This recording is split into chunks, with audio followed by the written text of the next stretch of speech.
குறுகிய கால சிரமங்களை ஏற்பதன் மூலம் நீண்டகால பயனை பெற முடியும் என பிரதமர் நரேந்திர மோடி தெரிவித்திருக்கிறார்.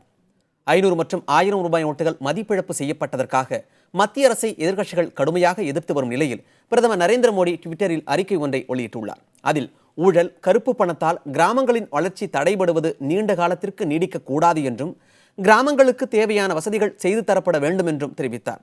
தொழில்நுட்பத்தை பயன்படுத்தி ரொக்கமில்லா பண பரிவர்த்தனைக்கு மாறுவதற்கு ஒரு வாய்ப்பு கிடைத்திருப்பதாகவும் அதை பயன்படுத்திக் கொள்ள வேண்டும் என்றும் நாட்டு மக்களை பிரதமர் கேட்டுக்கொண்டார்.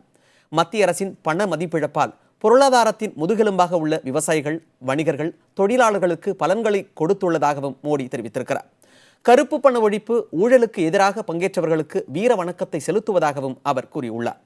ரூபாய் நோட்டு பிரச்சனையால் சிலர் பாதிக்கப்பட்டிருப்பது குறித்து பேசியிருக்கும் பிரதமர் நரேந்திர மோடி குறுகிய கால சிரமங்களை ஏற்பதன் மூலம் நீண்டகால பயனை பெற முடியும் என்றும் தெரிவித்திருக்கிறார்.